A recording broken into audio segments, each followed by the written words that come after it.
السلام علیکم ورحمۃ اللہ وبرکاتہ۔ حضرت عیسیٰ کا نزول، قرآن اور صحیح حدیث کی روشنی میں تعارف۔ حضرت عیسیٰ علیہ السلام اللہ تعالیٰ کے عظیم رسولوں میں سے ایک ہیں۔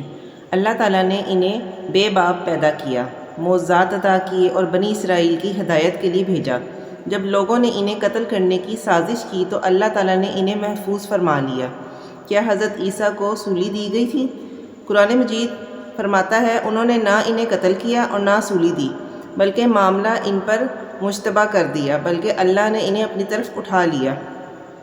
سورۃ النساء میں قرآن پاک میں ہے۔ اہل سنت کے نزدیک ان آیات سے یہ عقیدہ ثابت ہوتا ہے کہ حضرت عیسیٰ کو زندہ اٹھا لیا گیا تھا اور قیامت سے پہلے ان کو واپس دنیا میں بھیجا جائے گا۔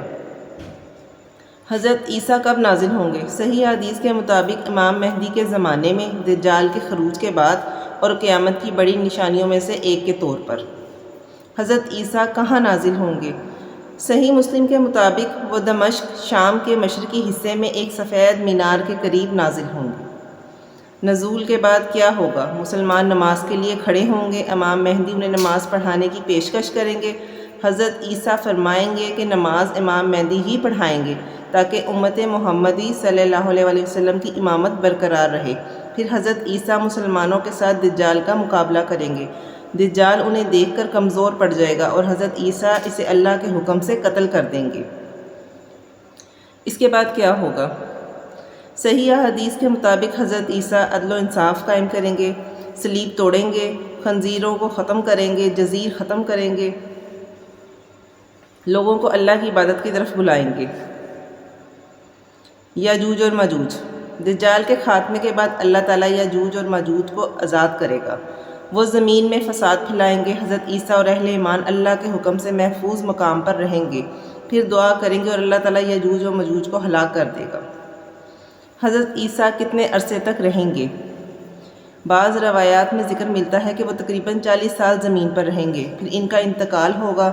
اس روایت کے بارے میں اہل علم نے مختلف آراء بیان کی ہیں، اس لیے اس موضوع پر گفتگو کرتے وقت روایت کی درجہ بندی کا خیال رکھنا چاہیے۔ ہمیں کیا سبق ملتا ہے؟ اللہ ہر چیز پر قادر ہے، قیامت ضرور آنے والی ہے، دجال کا فتنہ بہت بڑا ہوگا، اس لیے ایمان مضبوط رکھنا چاہیے۔ قرآن و سنت کی پیروی ہی نجات کا ذریعہ ہے۔ اس موضوع پر قرآن کی آیات اور صحیح حدیث اصل بنیاد ہیں۔ بعض جزئیات میں علماء کے درمیان تفسیری اختلافات موجود ہے، اس لیے ایسی باتوں سے بچنا چاہیے جس کی مستند دلیل نہ ہو یا صرف سوشل میڈیا کی غیر مصدقہ روایات پر مبنی ہو۔ اللہ تعالیٰ ہمیں نیک کام کرنے کی توفیق عطا فرمائے، 5 وقت کی نماز پڑھنے اور قرآن پاک کو سمجھنے کی توفیق عطا فرمائے۔ اور آخر میں دعا، اللہ تعالیٰ ہمیں قرآن و حدیث پر عمل کرنے کی توفیق عطا فرمائے، ہمارے ایمان کو مضبوط کرے اور خاص طور پہ ہمارے جو دجالی فتنہ اس سے محفوظ فرمائے۔ اے اللہ، میں تیری پناہ مانگتا ہوں جہنم کے عذاب سے، قبر کے عذاب سے، زندگی اور موت کے فتنوں سے اور مسیحی دجال کے فتنے کے شر سے۔ آپ صلی اللہ علیہ وآلہ وسلم خود بھی یہ دعا پڑھتے تھے اور صحابہ کرام کو بھی اس کی تعلیم دیتے تھے۔ اس سے معلوم ہوتا ہے کہ دجال کا فتنہ اتنا بڑا ہوگا کہ ہر مسلمان کو اللہ سے اس سے حفاظت مانگنی چاہیے۔ اللہ تعالی ہم سب کو اپنے حفظ و امان میں رکھے، نیک کام کرنے کی توفیق عطا فرمائے۔ آمین یا رب العالمین۔